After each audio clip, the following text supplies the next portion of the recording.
Дзень беларускага кіно адзначаюць сёння. Управленне па справах кінематаграфіі і фатаграфіі было створана 17 снежня 1924 года, згодна з пастановай Савета народных камісараў.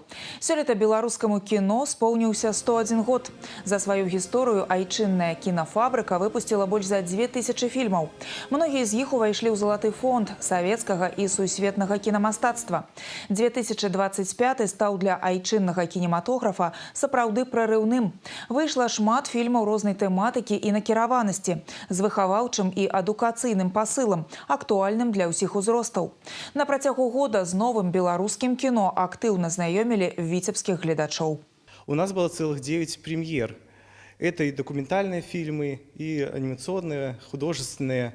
Например, военной тематики «Лагеря смерти. Сожженной деревни», «Мемориальный комплекс Беларуси-2», и биографическая лента «Птица Феникса» Алексея Талая, научная картина «Наш космос», и патриотические, образовательные, воспитательные – это дилогия «Наши символы», и сборник анимационных фильмов «Государственные символы Республики Беларусь» для самых маленьких.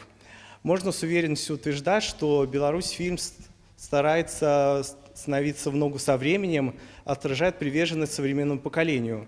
Две главные премьеры этого года, полнометражные фильмы «Классная» и «Переломный момент», сняты молодыми режиссерами. Фильм «Классная», особенно мы горды этим фильмом, потому что в нем принимали участие наши актеры Алексей Несень и Юрий Цвирка.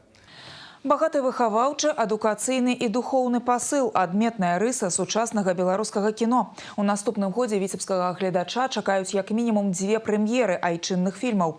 Гэта ваенная драма «Бацька Мінай. Партызанская легенда» і біяграфічны фільм «Адно на дваіх» пра подзвіг беларускіх ваенных лётчыкаў.